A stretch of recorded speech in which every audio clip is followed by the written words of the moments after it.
Okay, hey, what's up, everybody? You're listening to my podcast, JBlue Radio, the JBlue Show, live on Spreaker.com. And I got two special guests. I got Burd and I got Kode Red. Before I get into our presentation and introduction, we're gonna get into the this article on, I believe this is called hotnewshiphop.com. Hotnewhiphop.com. So Ice Cube explains Dr. Dre's absence from the NWA Grammy acceptance. This was published 7 hours ago. Cube said Dre had shit to do. All right, so let's check it out. So Dr. Dre was a notable omission from the group of NWA members who were present in LA on Saturday to receive a Lifetime Achievement Award from the Grammys. However, Ice Cube explained the icon's absence. My man, Dr. Dre, is not here. He wanted to make sure I let you know he's not hating. He's a billionaire. He got shit to do. Cube told the assembled audience. Cube went on to praise Dre for his brilliance, talent, and leadership. Okay. So that was really short, and it was just, they just wanted y'all to. So what do y'all think, man? Like, you want me to go through the full page, or y'all want to hear the rest, or what? Yeah, I mean, I'm pretty nosy. I like to Okay. my opinion, but I am nosy. Okay. Here we go. So it says, elsewhere, Cube also spoke on the surreal nature of receiving a Grammy for his musical work. We knew when we started to do music in 1985, 86, 87, that a Grammy was not in the cards for us with the type of music we was doing. We actually didn't think we would ever even get on the radio. We was cool with that, Cube said. Then it says, however, a Lifetime Achievement Grammy is just the latest award that Ice Cube has earned in recent weeks. In January, Cube received the inaugural Community Impact Award from the Basketball Hall of Fame. This is big time. I've had passion for music, and in movie sports, I've ended up in the Rock and Roll Hall of Fame. Not reaching for that, but just having the passion at the right time. I got a star on the Walk of Fame in Hollywood just from having passion to do good work. And then in sports, this is another milestone that's just off the chart. Because no way, shape, or form did I ever think I would be in the Naismith Basketball Hall of Fame for any reason, Cube told Hip Hop DX. And furthermore, Cube revealed that he in no way expected the award when it was revealed in November 2023. It was a total surprise. Of course, we felt like our position when it comes to the NBA has been publicized, and we didn't think we had the shot to ever be involved with the Basketball Hall of Fame. But what they explained to us, that they're not the NBA Hall of Fame, they're Basketball Hall of Fame. They honor high school, college, pros, and they see the big three as a great asset to the game. And so you just never think about it. And here we are, the rapper added. Okay, that's it. So what you guys think? What's your thoughts? What stands out to me with that is that he said having a servant heart, a servant mind, and a servant brain is what led him to like great peace as having a star in the Walk of Fame. And that's really dope because right now at West Coast Market, for example, we got a lot of servant heart, servant mind, servant brain, and we're all serving each other and trying to make each other more grind, more money, you know what I'm saying, and seeing what's going to pour out of it. And you got all these OGs that are like 50 and up, right, that are still making impacts in this shit in an art form where motherfuckers is like, oh, you can't rap and be 50, you can't do this. Like, that's the only art form where we say that stupid shit, right? So it's wild to me to see this, and it's good for us. That's how I feel about it. I'm going to keep it short to version. You know what I'm saying? I want to go in the whole thing. What's up? Let me ride, sir. Okay. Okay. I'm going back to the beginning when DJ Blue said how Dre didn't show up because he had shit to do. Mm-hmm. Like, I want to go entertainment value on this. Like, yeah. Like, what do you mean, bro? This is big time. Like, you in town, you just have something to do. I want to know what that's about. That's what I would. Q took the high road, and he's like, yeah, we don't care, but come on, man, what is going on between them? Say that again. Yeah, for real. Drake's payday is them Drake. That's what it really is. Drake's payday is them Drake. You know what I'm saying? He like, man, I'm over here with Elon Musk. Bro, don't call me. Don't call me right now, man. We working on some shit. You know what I'm saying? We trying to put a boombox in a robot. I know that, but I'm like this, man. Like, this is hip hop. Y'all got a legacy. Y'all started something big, huge. Like, huge. You can't, if it's like that, you can't even just show up and smile real quick. Like, that's pretty. Yeah, that's a little. It's a little. That just provokes a lot right there. You know. I mean, Cube. He said that Dre's not hating. He's a billionaire. He got shit to do. You know. I think I give a shout out to Cube and Dr. Dre for their achievement and their brilliance. You know, their talent, leadership. For sure. You know, I'm proud of Cube for always vouching for Dre. You know, during the absence. When it's someone that doesn't show up to a notable event like this. And this is just a lifetime achievement, a Grammy. You know, this is big. This is big stuff. You know, right here. You know, you don't want to miss this. You know, and sometimes there's. I just want to say shout out to to Cube. You know, for being always being notable for the NWA. You know, and always having his homies back. You know, having Dre's back. Old school, he's a stand-up guy. He ain't sprinkling salt. He ain't gonna talk down on nobody else, no matter what he feels. He's solid. That's how we was raised. That's how it's supposed to be. Like, that ain't my business. We're good. I ain't gonna talk about it. Yeah. He never puts drama into nothing. Yeah. Yeah. What you think, Kode Red? I think Dre's trying to put a fucking boombox in Megatron. You know what I'm saying? He over there with Elon.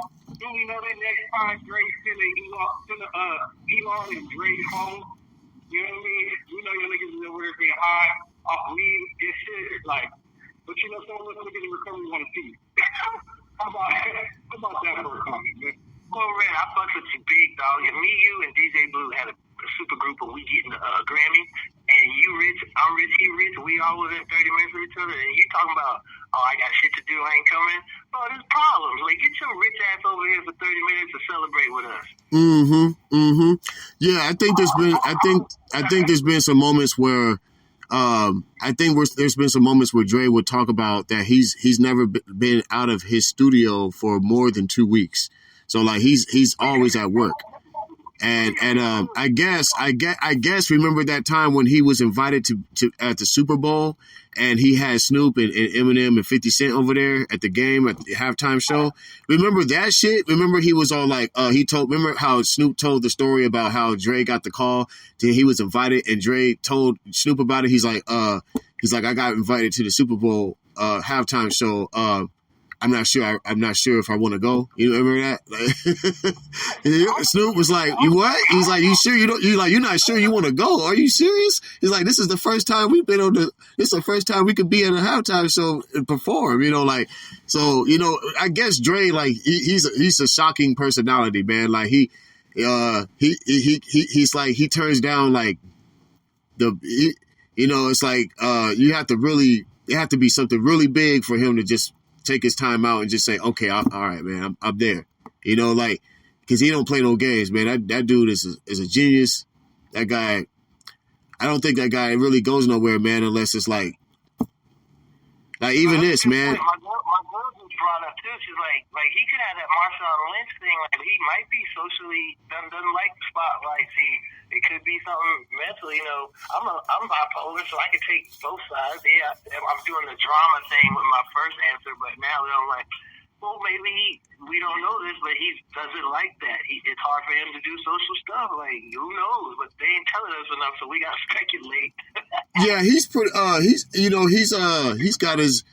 I would say he kind of reminds me just having like his own career. He's kind of like aloof to to the industry in some ways. Like this event here. This is just this is just one of them, because it's like like you've heard some stories about how Dre, he take a long time. You've heard stories about he take time with doing big projects with like 50 Cent, Eminem, and then he might put his other artists he might take a long time with some other artists that are upcoming or that are not on the ladder as 50 Cent or and Eminem.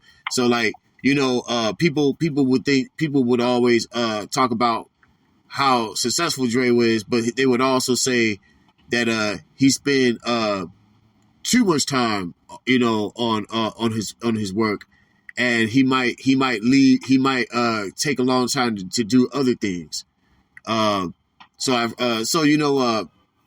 Baby Dre is just like really just his energy is just spread really thin, and he's just at work a lot or something, like he's just really. That's this work, bro.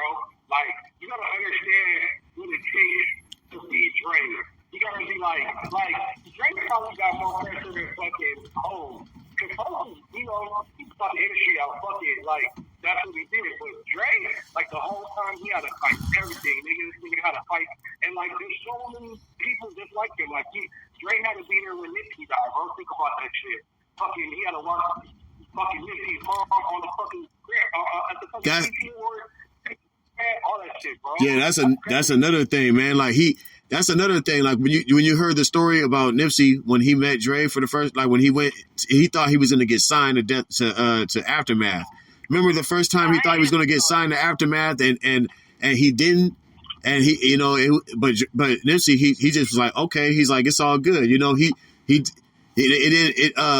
I don't think Dre was hating on him. I just think that Dre was just really really busy, and I don't know, like I guess he would have signed him, but it didn't happen, but Jay-Z, went. Jay-Z came and brought 100 mixtapes. That was hot. That was hot about Nipsey. Was Jay-Z came and brought 100 mixtapes. Like that was crazy. And then like other people was like yeah, man. Rest in peace, Nipsey, man. Shout out to Dre. Shout out to Cube, NWA. Rest in peace, Eazy-E. Yeah, man. So. All those legends out of Cali, man. West, y'all. Oh man, it's raining right now. It's wet. It's pouring out here. In the South Bay. We in the South Bay area, San Jose, 408, California. Yeah, man. I see that. So what's going on with the presidential, government, or what's going on with the president's, presidential election and things like that? What's happening? Oh no, I hate the politics after my time with the Marines and seeing how they treat people and how it's a long story. But the government ain't for nobody unless you're a billionaire. But here in Texas, our governor wants to do something with these barbed wire fences on the border. And the president is telling him, no, we need to help save them if they drown. But I'm thinking, like, how did we get so far where the president is literally asking and arguing with the governor to do something? Like, if this was the Bushes back in the day, they'd be like, listen here, little dude, I said what I said, have it done or else. Bruh, we are now in the age where a governor is arguing with a president and the governor's winning. Like, what? What is going on, bruh? You gotta understand. I wanted to ask this question regarding that too. Which that's actually why I'm glad that we did bring it to the show too. If you live in Texas, right, Burd? Huh? Okay, you live in Texas, right? Well, yeah. Okay, so check this out. So I heard about that fish being cut too, and what I was told at fucking Risky, getting the show fucking archives on Spreaker and shit. I don't know what's gonna happen. How come they cut that fish? Because the government is trying to push more fentanyl. Do you believe that's true? Oh no, they cut the fence because instead of like being hardcore against people coming in, the immigrants coming in, they're helping them because there's people drowning out there, and that's the only way they can get to them. Because Governor Abbott had the fence up, like fuck y'all, we in Texas, I do what I do. Then the president is like, now cut the fence, we're gonna send some Coast Guard out there to help the refugees. So that's what the battle's over. And whoever's right or wrong, I really don't care. But I'm old school, bro. Chain of command. President says something, you do it. But nowadays, I mean, Governor Abbott's in a wheelchair. No hate on anybody, disabled or not. But could you imagine, just like you were arguing with the president and it's live and they're hating on him on TV? Like, bro, this would have never happened when I was coming up. The times have changed. President says, you do. That's it. I still think that them being able to control her, because we now know it's not a conspiracy theory. Thanks to the shows like Kode Red Report, bro, which I'll be back on tomorrow night, I still think they're trying to smuggle fentanyl. That's what I think. You don't have to try to smuggle fentanyl no more. It's the cheapest thing ever. You can order it online. That's the new population control equalizer. It ain't coming in through a border, through a damn barbed wire fence. It's coming in everywhere, from Idaho to New York to Alaska, in the mail, cheap as hell. It's coming. I mean, it was created here, you know what I'm saying? But I don't know. I think the government doing some, a capacity government from us, like just let the immigrants in after all this war. Texas is the one that's just Mexico, nigga. It's part of Mexico, nigga. We just talked about this, the Texas-Mexico stuff. So, you know, everybody's getting weed illegal or decriminalize it and all that. Well, I have it on good authority that Texas will never do it, and if they do, they'll be the last because they get more money from the cartel to keep it illegal. Because as soon as they make it legal, the cartel ain't making no money. See, that's what I'm saying. There's something else is going on that they're not telling us. Exactly. It's the government, bro. We don't sit. They don't give a damn about us. All they would do is separate us when it's time to vote so they can get their money. Soon as people realize that, they quit tripping. We're going to get 45 anyways, I think, is what's going to happen. We're not going to get nobody like Coach Galbert, and it really doesn't matter who we get. Even though I truly think 45 should be in prison for Rico Rock, because the young subjects is there, then you should go there too. You the young son can share yourself, so young son will be won't be poor or get lonely, and he won't be spiking niggas like that. How about that? Trip on politics, bro. I can't stand them. I would be an anarchist, but I kind of still love my country. Okay. So without getting into too deep into politics, we're gonna stay on topic with NWA and Ice Cube. We're gonna stay on topic with the music industry.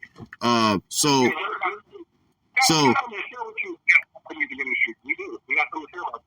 check this out. So we're gonna dig into a little deeper with Ice Cube. We're in 17 minutes of the show. Thanks everybody for tuning in. Don't forget, we got Kode Red and we got Burd online with us right now. You know what I'm saying? We were discussing. Ice Cube says no, Vaseline is a better diss track than Hit 'Em Up. Oh shit! Now you know what? That's a crazy. You know what? We just let Lil Boosie. I just heard Lil Boosie heard that he just listened to No Vaseline. I think it was him. I heard that Lil Boosie said that No Vaseline was out of his time because like he hadn't even heard that one before. He just heard it for the first time and he still thought that Hit 'Em Up was better. Let's hear what Cube got to say. So Cube, he's talking about Ice Cube believes that his diss is the master. Okay. So The Roots recently released an article detailing the most unforgettable diss tracks in hip-hop history. The top 5, according to Noah McGee, are Hit 'Em Up, Tupac, Either Nas, No Vaseline, Ice Cube, Real Motherfucking G's, Eazy-E, and Takeover, Jay-Z. However, the one person who doesn't agree with that list is Ice Cube. How's Tupac number 1 when he needed help on that record? Questioned Cube to DJ Who Kid. Me, No Vaseline, 1 MC. Okay, wow. Cube continued, turning his attention to the second place. Nas, I love Nas, but it's not. Took out 4 niggas and the manager. I mean, damn, got to give me credit for that. Q said of his own track, No Vaseline, released in 1991, was a diss against the other members of NWA after Cube left the group and was branded a traitor on subsequent releases. The group was over. I don't know if they made another record after that. So nah, man, sorry, Q concluded. So his views on the best diss tracks are not the only opinions that Ice Cube has been sharing as of late. The rapper and business mogul also appeared on Piers Morgan Uncensored to take aim at cancel culture. I think you say what you want to say, and to hell with the consequences. You got to be willing to fight. You got to be willing to fight for your rights and fight for what you believe in. In another interview, Cube also made some slightly bizarre comments about the music industry relationship with crime. Who benefits and profits off our bickering and division? Ice Cube asked while discussing, bickering and division. Like, he's basically talking to the government, to the government. They benefiting off of our bickering and division. Our people divided and stuff like that. So that's beautiful how that flowed into the interview. You see how the universe works? That's fire. Yeah. Okay, so Ice Cube asked while discussing petty societal debates and division. Follow the money. From there, he admitted, I don't know their names, Bill, but if you follow the money, you go high enough, you start to see. It's a broad example of how people at the top can manipulate what's going on with the people who are bickering and fighting. He claimed that the same people who own the record labels own the prisons, while noting that it seems... Oh, I was just about to talk about that too. Wow. Okay. That's what I want to talk to you guys about. We'll get into that next. Right after this, we're gonna talk about how record labels are scamming people right now and what they're doing to get people to sign. Because what I was gonna say is they looking. Well, here, let me finish. So, record labels. He claimed that the same people who own the record labels own the prisons, while noting that it seemed really kind of suspicious, if you want to say that word, that the records that come out are really geared to push people towards that prison industry. Okay, that's it. That's the end of that article. That was on hotnewshiphop.com. All right. So, yeah. I think I want to talk about Phoenix and the DOJ real quick, too, when you get a chance, bro. Okay. This is important. Okay, so everybody got to know what the fuck is going on, because that's kind of like this LA shit that she was talking about right now, like what Cube just said. That's what do you think? What do you think the record labels are looking for right now in the artists? Because we know they're looking for a bunch of yes people. They're looking for a bunch of people that'll say yes to everything. But what is it that the industry are looking for? What do you think it is? Are they just looking for a bunch of yes people? Huh? Filth. Okay, filth. Like, we don't really see too many good artists today. And if you think about it, like, most of the epic artists that hit the light of day lately have all been, like, knocked off in some way. Fucking look. Or had something horrible happen to him. The baby screaming about fucking witchcraft with his baby mama. Juice WRLD, gone. Lil Burd? Was it Lil Burd that got killed in Tucson? Oh, Lil Peep. Yeah, Lil Peep got killed in Tucson for fentanyl. Who else? Fucking Kodak went over there with Takashi and started hanging out with snitch ass niggas. And that's just a fact Uncle Murder told him, so I don't care. Like, that's the truth. That's what you were out there doing. So we gotta speak up on that shit. Like, you notice the pattern? I already said Takeoff too, right? Yeah, is it Takeoff? Takeoff, yeah. You said it right. Yeah, Takeoff. Takeoff gone. 20 minutes for me. Wait, did you say R.I.P. Takeoff? Yeah, man. Yeah, R.I.P. Takeoff. That's very important, because Takeoff was the most lyrical Migos. Like, that's very, very important, bro. And like, everybody that has any type of fucking lyricism to them, dude, do you notice what's happening? Like, there's all, like, it's getting very worrisome out here for lyrical artists, nigga, because some type of way they try to knock you off. Shit, I got a motherfucking civil rights investigation with the Phoenix Department. Basically, I got a civil rights violation, I should have said. They like, and y'all know about that here at the show. That shit crazy, bro. Type shit. I'm not even, I'm not even pushing big yet. Like, we do what we do, and we got views, and we're in different countries, but I ain't even really flex like that yet. That's the crazy part about all that shit. Okay. Who else? You guys? DMX is gone. Fucking everybody that was fucking relevant and can really kill a mic, dog. Something happened to them. Yeah, I would say. Yeah, I would say that a lot of them. Yeah, that I was growing up with to have passed away. Rest in peace, Badass. Rest in peace, Gangsta Boo. I used to love listening to Gangsta Boo, the Chat, 3-6 Mafia. Coolio. I was a big fan of. I would love Coolio. I used to. I think I met a Coolio a couple times. He used to live here in San Jose, in 408, California. His dad used to have a fire station out here. Rest in peace, Coolio. That Gangsta Paradise, man, when I felt the goosebumps from a song, I knew something was up with hip-hop. That's when I started diving into it. That song was deep for me. Yeah, a lot of people's top. first records, I feel like, what's crazy is it's like I got a haterish opinion, I guess, or I got like an outer space opinion. I don't even really like that record. I remember watching Dangerous Minds and the impact that it had on me, and I remember how I was stuck to the TV for Coolio, but I feel like I was force-fed Coolio. Maybe that's why I don't like that now. Because like all the homies was like, oh yeah, you gotta listen to this and shit.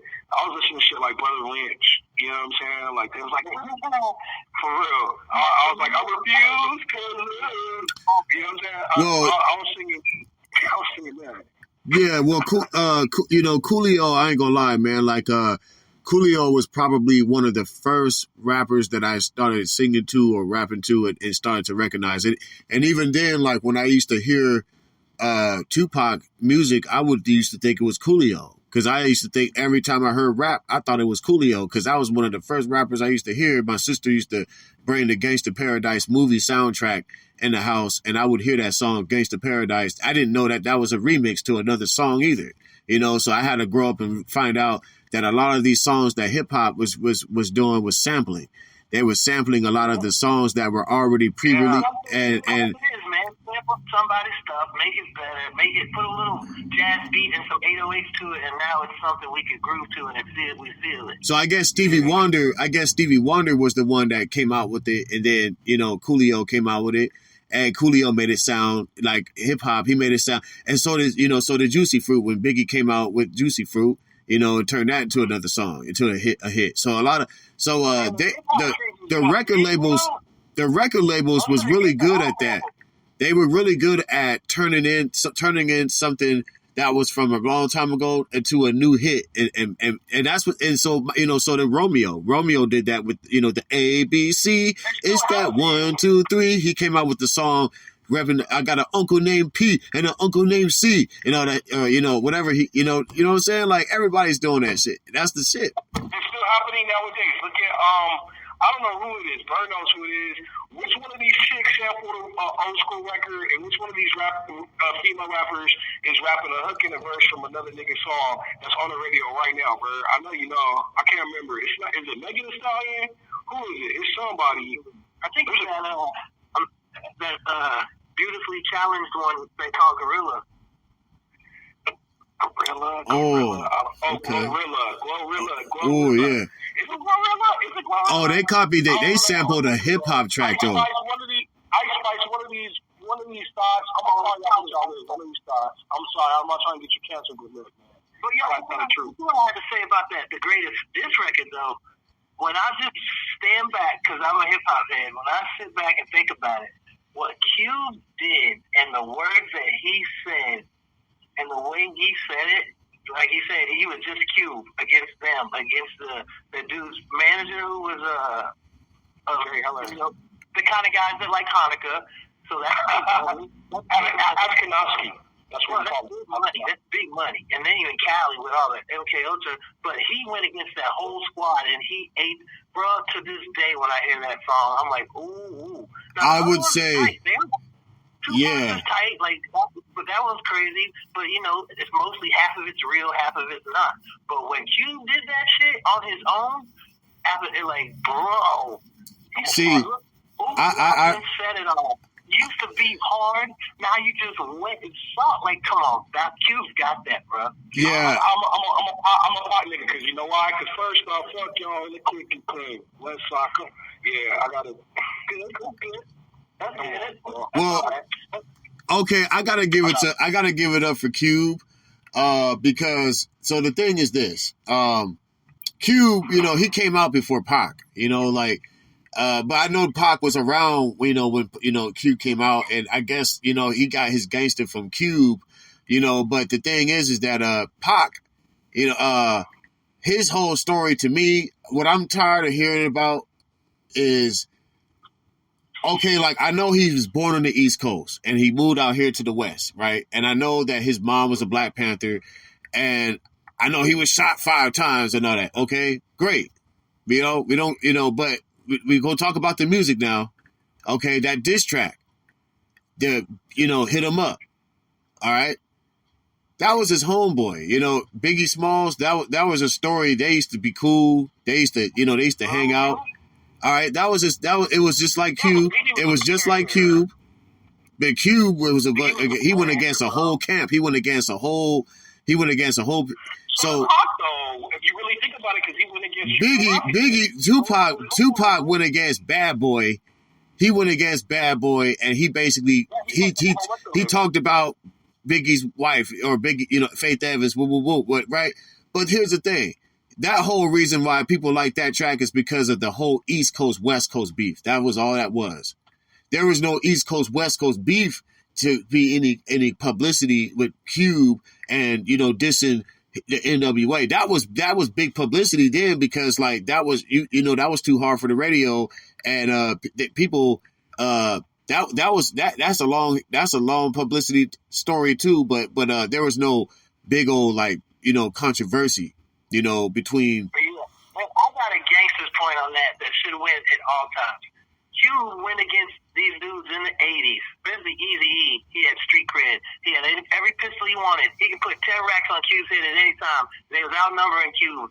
Q did that, and he survived that, and he's still alive. Nigga, do you know how many niggas fucking P. Diddy made pop? I love Tupac. He's like the Malcolm X of rap. He says it the right way and it touches you. But when Q did that alone in the 80s, in the midst of the Bloods versus Crips in South Central LA, and he's untouched and he went against everybody, that's gangster. Yeah. Look. But the thing is not which is more gangster. It's like which is a better dish, right? And here's how I feel about it, right? Fucking even Eminem, which by the way, we got to talk about that Benzino diss too. We got to talk about that Benzino diss tonight, fellas. It's important, and there's a reason why that shit's important too. So don't let me forget that shit. But look, this motherfucker, dog. You know how many people P. Diddy made disappear? P. Diddy got the Bachman on speed dial and a phone in his asshole. He does. He got a biochip in his body before anybody had a biochip in their body, nigga. Him and Robert Johnson solely fucked off hip hop. Like, P. Diddy's a grimy ass nigga, bro. Like, he's grimy as fuck. He's more grimy than Biggie. Honestly, Biggie was a pretty grimy ass street nigga, but like, Pac was like, nigga, I will fuck all of y'all, and the bad part about it is the government really did that shit because they don't want Pac to unite the East and the West Coast. That's why that beef sparked up like that. Yeah. That just brings it back to the East Coast, West Coast beef. And see, with that being said, there was also Bad Boy and Death Row. Okay? And Death Row was also creating a Death Row East. Remember they was making Death Row East because they were trying to... So it was like there was a lot involved between that, and then it basically involved everybody else. It made Q bigger, it made Snoop bigger because they was all coordinates of with Death Row. Death Row was Q was a part of that whole story. So like it made Pac more. People look at Pac like a more of a like he's more global because everybody that was in that East Coast and West Coast beef had everything to do with almost everybody else. Now Ice Cube and his story has to do with just him and just them. It's like it ain't really got, it might have something to do with like Snoop. It might have something to do with Eazy-E, and it's got something to do with Snoop a little bit maybe, but it ain't really got nothing to do with like a whole like other group of people from the East Side or East Coast, so it's like that's why But I feel like Cube's diss was bigger too. It was way better. I just feel like Tupac, he had a bigger marketing to his controversy because it had more pain in it. It was more. I was 10 minutes away from them dudes he was talking about in the 80s and gang culture in South Central LA. Like, come on, bro. He stood on his. Yeah, absolutely. Yeah, I agree. I didn't disagree because I still fucking feel like Pac stood. Shout out to Pac, man. Shout out to Pac because he did his thing. He did his thing, man. But you got to think about it. You got to remember. You got to remember he was shot 5 times, so it was like he came out with "Hit 'Em Up," and it was like that was powerful. It was almost like how. That's another like. What was who else did that? Who else did that? Oh, Easy E. Remember Easy E came out with Real Motherfucking G's, right? You know how I think that shit came out right after he got, I think they jumped him in Death Row. Like they remember Suge Knight and get him. I think they almost, well, I ain't gonna say too much, but you know, like in the movie, you know, they did something and then. Come get me. Right. Yeah. So let me ask this, man. Have y'all heard the Benzino and Eminem diss? The new one? Oh man. Oh wait. Are you not? Y'all heard the new one? I don't know. The latest one I heard was the Melly Mel diss. What'd you hear, Burd? Oh, that was Melly Mel should have done that, man. That was retarded. Melly Mel needed to talk to him, bro. That's the reason why Benzino. It's the reason why Benzino just came out with Elvis, nigga. Oh wow, Benzino, not Benzino. Elvis has a point to hip hop. My boy Benzino. So here's the important thing. Like about a week and a half ago, Benzino came out with this dish called Doomsday Part 2. And then Benzino came out with this dish called Elvis. But the Benzino dish sounds like Cassidy wrote it. That's what's important. So if you guys haven't heard that dish, we can't talk about it right now because you gotta hear that. But that's the interesting thing. And then the crazy thing is Benzino was heating that nigga up. Everybody was going to try to be funny, and Benzino was heating him up. And you know how I fuck niggas up, Burd. So Benzino was beasting. That's why I think Cash wrote that shit because he was on that nigga head.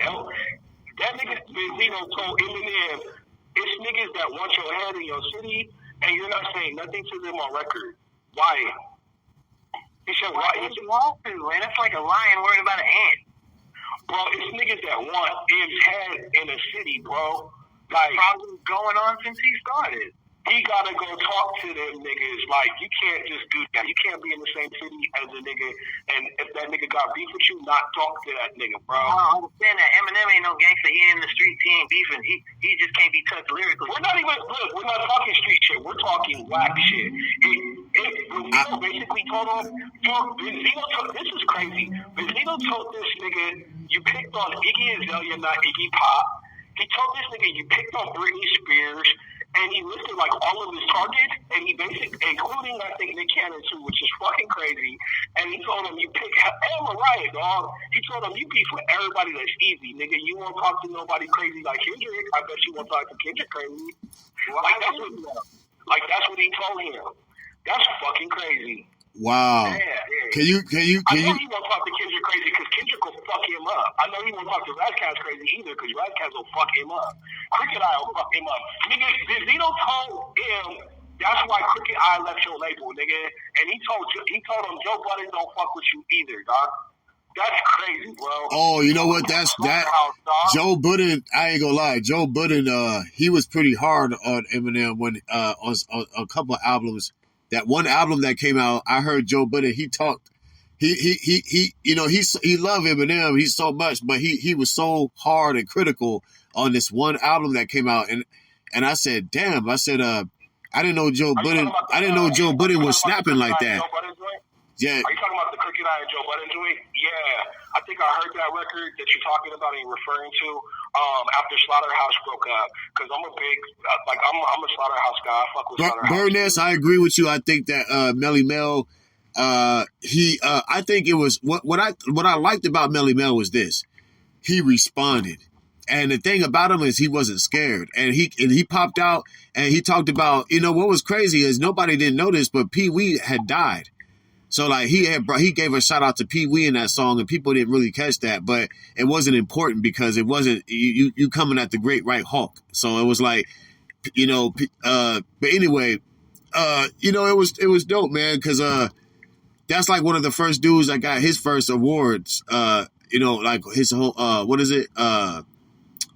Star not Star of Fame, but he was the first Hall of Famer. One of the first Hall of Famers with the Grandmaster Flash and shit, Flash 5 or whatever. And that motherfucker, man, he wasn't scared of Eminem. So he showed a lot of confidence. His friends and family should have said, like, hold up, Mel, just say something on Twitter. Do not rap against that. Mel needed to talk to him because it's important. And like I said, there's a reason why Elvis came out. He did talk to him, though. He just talked to him in his own Twitter. He talked to respond. Do not rap against him. He talked to him in his own people. I know Melly Mel will beat the shit out of Eminem. And physically. Did you know Melly Mel is a Crip? Because I didn't know that. He was rolling with the Crips. She was rolling with Tookie. Did you know that? But see, here's my thing with the Eminem thing. People, they sometimes mistake like him as a gangster and beefing with people, and then him just as being so good in the rap that it annoys people so bad that they get gangster with him. No. And need to. Dude, what did Benzino told him this too? This goes back to this record, right? No, and here's why no. Benzino told him, you're fucking with MGK, and MGK is like, weak too, you know what I'm saying? M needs to, like, settle down. This nigga, Benzino dissected him. He told him, you all you do is talk about your mom and fucking drugs. Like, all the bullet points that I would put for him in a rap, Benzino gave him all the bullet points for him, dude. All the trigger points. And M kind of sometimes do be out of pocket. Yo, I don't give a fuck. You're not Kendrick. Stop. You're not Kendrick. Eminem, is he supposed to just sit there and take it? So, what I'm hearing... He's aggressive sometimes, too. Nigga, this nigga pistol whipping niggas, bro. I'm talking about he's not a gangster. You're a gangster if you pistol whipping. It sounds like what I'm hearing... It sounds like I'm hearing... And pistol whip, nigga, the nigga was talking about the shit on the record. Nigga, that's a guilty conscience nigga. M is a villain too, bro. He from the woodpile. Don't get it fucked up, nigga. M go to jail, he was a woodpile. Black niggas is gonna be mad he was the woodpile too. Ask Tony Yayo how he feels about Eminem. He'll tell you he'll be front and center in this beef. Yeah, Tony Yayo better sit his ass down before Kaz write another rapper Benzino. Because his last job, bro, niggas on the internet, all the fucking bloggers are saying, well, not all of them, but a majority of bloggers, I would wager to say, are saying fucking Benzino cooked fucking M, dog. Like, okay. M, that's why I think Cash wrote this shit. Nobody will overcook Eminem until he's dead. Okay, so... Cash will cook M. Shinobi, look, I'm gonna say this shit in public and I don't care. Maybe if them come over here, nigga, I have to battle the nigga, but I don't give a fuck. Look, Shinobi told me that I need to stop battling these trash ass niggas and come and battle motherfucking him. He told me that. He said, speaking of which, we listen to our Rodden disc too. That leads into our Rodden disc. That's what I was talking about, battling trash niggas like that. By the way, on air, said it, fucking now the gods and man, I'm not saying that no more, but we cooked the shit out that nigga. Tell this nigga how we stopped the butthole on that nigga. I'm almost ashamed, like I got abused, helpless person. I don't know, like, but good. Did you hear the revision after y'all dropped what you dropped? Did you hear what I put in there? Yeah, that's pretty bad, huh? I utilize both of you guys' flows and cadences, and I'm just an asshole, huh? I'm a studio asshole. That's why you said I'll fuck with you, because that is the beginning of hip hop. I started in battle rap. If you come across silly, and I'm finna come across silly, and I don't have, like, no love. This is rap now. I'm just talking battle rap. We're talking hip-hop. Like, I forgot, because I haven't battled in so long. I'm a 2-time battle rap champion in Texas. So when I did that song, again, I listened to it, I was like, bro, that's bad. I need to do some prayers or something. I know, I'm sick, man, bro. I told that nigga your kid in the street. That's just nothing. That's what I'm saying. Like, leave Eminem alone, because I'm gonna have to fuck him up because Shinobi told me, you know what I'm saying, I gotta stop fucking with these niggas. So I might have to go talk to him like Benzino did, bro. I'm sorry. And now you know, like, the evil power. Bro. I put Michael in a cage, nigga, but he was hungry, so I fed him. Oh, by the way, do you know EU Santana out of Texas? Do you know her? Yep, sure do. Bro, I battled Tana. Me and Tana went at it. I'll send you some footage later. But Tana's my bestie now, dude. So I'm gonna tell her Burd said hi. That's what's up. I want to bring Tana through to the show too. Certified battle rap, old school. She'll come with it. Say that again. She's certified in battle rap. She's old school. You know, stand on the tables at lunchtime and the whole crowd gets around you and you finna talk about some shit and it's gonna be lyrical and it's gonna be hurtful, but it's battle rap. Oh yeah, that's why so everybody knows I'm coming back. So let me tell you what happened is I got removed from a lot of leagues. I got banned from a lot of online leagues because I said Pat Stay shouldn't have commented about gaming. He would still be alive, right? And so niggas' feelings got hurt. But you know what? Check this out, man. Black Wall gave me a lot of love, and the way that I look at shit, that's what I said. And as soon as I found out that beef with Game was coming out of Pat Stay's mouth, I was like, uh-oh. And Game, you know, I think the people are way too sensitive nowadays. It's gonna get worse. Yes. Everything's getting canceled. That's why I don't want to do no more records like this, because the planet is killing, dude. I already done destroyed enough. You know, so if you know who Tanner is, then you know who Michael Militia is, right? Because that's me. Why do you think we fucking talking, brother? so yeah, you know, I don't know if they can register that. Quit battling them peons, bro. Yeah, that's what the nigga said is that I need to step it up. So y'all help me get in the league then, Burd. Help me get in the actual league and help me get a look. Nigga. Well, I'll tell you what. Check it out. There's a smack or URL spot. That's all I want. I just want to use smack or URL spot. Can I battle like Rome? Let me battle Rome and cook Rome. Let me cook the shit out of Rome. Let's dig into that real quick. We go get into that next. We're gonna talk about the battles, but the first thing you want to know is, you know, is the trolls. We got trolls that cause people to battle. So we're gonna explain. We're gonna find out here why. We're gonna find out why Ice Cube explains why he fires back at online trolls right now. All right, and this is gonna get it. So this is gonna get into where, you know, to online, you know, cyberbullying. We're gonna find out what's going on. Coordination. I see you good coordination. Man. Okay, so.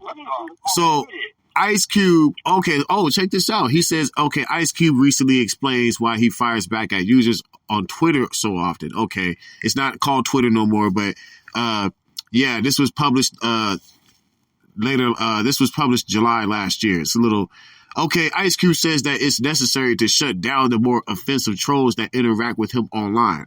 So he discussed why he feels the need to fire back at his haters during an interview with the Memphis K97 FM. All right, so you know sometimes you got to bust on them, he said on the broadcast. You can't just always having them incoming, you know what I mean? Sometimes you got to hit the corner and bust on them. Okay, so what else did he say? He continued, when you want to talk slick to me on Twitter, you could expect to get a response. Letting stuff slide, letting it ride. I mean, I know there's a bunch of bots. Sometimes you got to slap a bot too. Sometimes you got to slap a bot too. You know what I'm saying? You got to take no. Hey, nigga, we do battle bots though. Shout out to Bankhead. You know Bankhead too, bro? By the way, Bankhead. He said he said you can't take no stuff from no robots either. At the end of the day, it's really just about standing up for yourself and not letting these folks talk slick to you. Q has gone back and forth with users on social media countless times over the years. Back in May, he fired back at users who claimed he encouraged his fans to vote Republican. I never told your black ass who to vote for, the rapper said at this time. He said, so stop lying and get that clickbait out your mouth. Check out the full explanation of his behavior on Twitter below. Yeah. Wow. So, there's more. It says, even outside of attacking trolls, Ice Cube rarely bites his tongue regarding issues he is passionate about. While speaking about his Big Three basketball league on Twitter last month, he called out the NBA and the gatekeepers trying to halt his growth. In doing so, he claimed to be going back on a Fuck the Gatekeepers podcast tour to expose them. Okay, so Wow. So, okay, now we're gonna get into the battling thing. So, like, what is it that you want to battle about? Is it like, do you want to battle some trolls? Is this have to do with some demons that's been like in your head? So I 100% agree with you. Like online, texting them back and forth, like hell no, I ain't taking no shit. I've just done it recently. Some little young buck was trolling me, cussing, disrespectful. I said, bro, first off, you're gonna need some more experience, a lot more views, and a little bit of respect before I even come your way. But I'm talking to them. Now when I say responding lyrically, like hell no, you're not worth my brain space yet. You ain't paid no dues. You're nobody. You're a troll. You will never get a lyrical recorded response out of me until you get to certain levels. But I ain't letting them say shit fly. I'm right back at them. Like, we can type all day. You ain't finna say shit fly, but hell no, you ain't getting no lyrical audio response. You ain't even in my league, bro. Yeah. Okay. That's what I'm talking about. I respect it for me. So, okay, let me ask you something. So, like, when do you respond to a diss track? When I've heard about him, when I'm not looking for him, but I hear him popping, I see him in certain places that I'm at, his music's jumping, it sounds good, like, I'm like, oh shit, he's here now. Then we can get something going. But like some dude I've never heard of, all you do is cuss and you say nigga more than me and I'm black and you like, bro, you got nothing. This 15 minutes I'm giving you, texting you, pop a champagne bottle, bro, you made it. Because until you until I hear about you, you get Nathan from me. I'm dead. Look, wow, I love that. I love that, Phoebe. I love that, man. Look. I love it. For me, what I'm talking about, let's say you battle this little rookie fuck that ain't got nothing to offer. He's got 60,000 young buck friends with him. That it's a voting thing. Next thing you know, you losing this damn hip hop fucking battle. That happened to me a lot of times, bro. But I mean, man, I'm not scared because we know who won. Exactly. But we know who won. No CEO, you know what I'm saying? We know who won with me and Draco. We know who won with me and fucking, I'm not going to say that other nigga's name, but Pokey Dex. That's what we going to call that nigga on the show, is Pokey Dex. We know what happened. So let me tell you, for me, Michael Militia is an anti-trolling program, right? So when we talk about trolling and shit, if you're cyberbullying somebody, which is why Blue leads into what he says, I'm not going to sit there and let you do what you do when nigga, I'll torture you, nigga. I'll bring you to the dark web, nigga. I'll take your ass to the dark web and dox you, nigga, and make you and embarrass you in front of a bunch of white hats, nigga, because I have the capability to do that. Or I'll go to another podcast. I won't even come to JBlue podcast. I'll go to fucking Lone Wolf Radio, and I'll make you not be able to fucking do shit, bro. Yeah. You got the vocabulary and the experience to do that. I'll make you look stupid, but I will take a note and a page out of Bird's book, and I have been doing that lately, where nigga, no, I don't want to talk to you new niggas no more, and I don't like being in stat select battles right now and being treated as a new nigga just because everything started over, especially when Stat knows who the fuck I am, and Santana knows who I am, and a bunch of other niggas know who I am. They're just mad, and they're making blooper. You know who Devilino is, nigga? I'm gonna say that nigga name on the show, nigga. That nigga Dev owe me a battle. Fuck right now. Fuck. And the sad part about it is they were supposed to fucking match me up, nigga. And Dev, motherfucking ass. I didn't go to Florida. That's facts. That's my shit. I stayed out here and then I went to Cali for fucking bad vibes. That's what we call her on the show. I went to Cali for bad vibes, and this is what happens, bro. So I get treated new again. Like, I don't like that shit when they making Devilino blooper reels. But long story short, Michael Militia is anti-malware. And you niggas is malware. And the rookie. Bird, did you hear that? Michael Militia is anti-malware, and these other niggas is malware. That's crazy. See, that's why I gotta stop battling, because I can't just be doing that to anybody. I can't. That's why I'm not. And you're right. Like, niggas be running against you and shit. That's why. We're not even gonna give you no time until you pay us. RF. I'm not even gonna say their full name because fuck you guys. You guys owe us money because you guys city ambassadors. Like, bro, I have brain space. You ain't getting none of it. I got thighs in front of me. I got family. I got lives. I got money. I got everything going on. You think I'm about to waste a second on you trolling me, peon? I feel it. But sometimes you still gotta go with their neck though. Like you said, you gotta. And that's the thing too is no CEO was like, Cole, you gotta respond. And I knew he wasn't gonna be quiet about it until something was done. So I asked him, and when the time was right, I checked it out, and I was like, "Oh shit, this is a hot beat. Fuck, this is a hot beat. Damn it, I know what I'm about to do to this beat. Damn, okay." And then I just flagged all the camp, and I was like, "Whoever gets here, we gonna do this version. I might not publish it yet.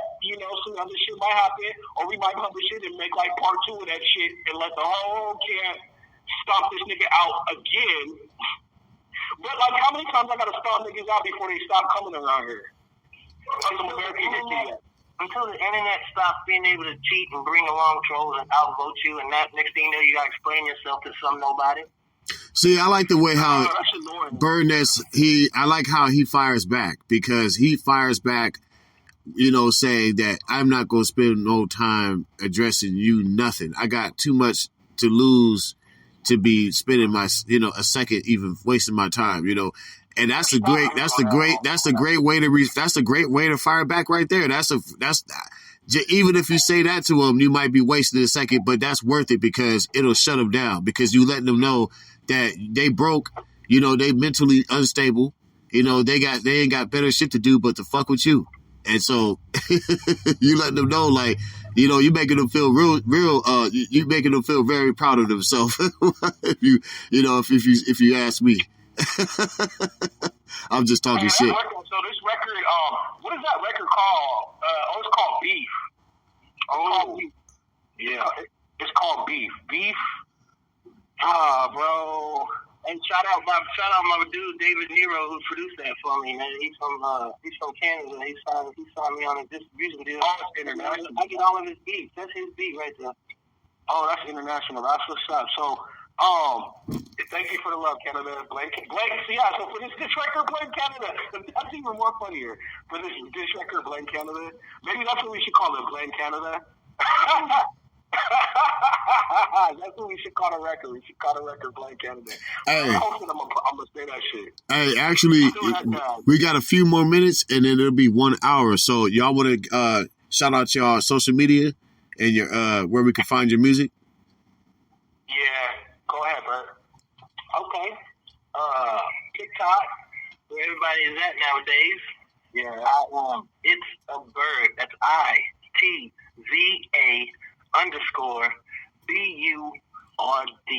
I got a few duets, I'm old school, bro, but I can't help but know that this new generation and this young shit going on is where it's at. Back when I started, we was in the trunk. We had to pack our CDs. We had to go to these places. We had to put up flyers. We had to ask the promoter to get on. Now all you need is a damn phone and $5 to get on DistroKid, and you got your song worldwide. It's crazy. Yeah. Facts. So you can catch me on YouTube. YouTube is at Bird's Nest Music. That's BURD.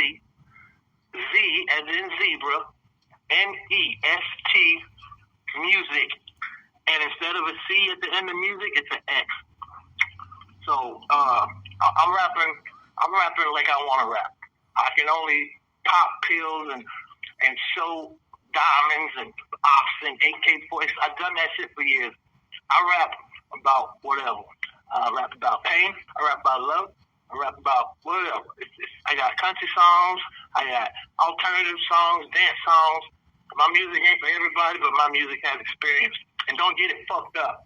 If you got a little clout and I know you, trust me, the mic's always open. But you little peons, keep on checking my damn page because I appreciate the love. That's right. Keep it simple, man. Kode Red, what's up, man? Where can we find you at on social media, and where's your music popping at, man? This is Water Not a Legend, emotional storytelling, fucking Chase D, Demons. Big shout out to fucking Chase Demons in the fucking building. Shout out to Dame. Bazy.com. That's DAMEBAASI.com. Shout out to Cosmic Assembly. Bombay, we will reach back for you, and we will have you here on the show soon. Shout out to Kyler Davenport, because I'm there Monday through Friday, so if you guys look up Lone Wolf Radio, I'm the co-host over there too. And you guys come and show love on my TikTok at Ronin.Militia, RONIN.MALITIA. There's a lot of healing over there. There's a lot of good stuff. We discuss emotions, trauma, political ideologies, and defense against the beast system in general, man. That's what we're doing over here. We're doing a lot of mental health fucking records lately, dude, and we're proud of that. So for everybody in recovery, I am also a fucking certified peer supporter. So if you guys ever need to talk, man, big up to that. Salute to that, homeboy. Standing ovation to that. Good for you. Yeah, man. Yes. You know so I'm a certified peer supporter. So anybody need that shit, come over here. I got Narcan training, you know what I'm saying? I got the Narcan supplies for all the homies out here in affliction. And I'm like, Brian T, connect with me or something, man. Holla at me, bro. Or Lecrae, can I get a verse like Yellow Hill? Peace, man. Most hated Michael Militia, fucking West Coast Mafia. For sure, man. All right. We got some Go ahead. out there named JBlue doing the damn thing for the independent people. Y'all make sure you recognize who JBlue is. Search them out and listen. Thank you, Burd. I appreciate that, man. Yeah.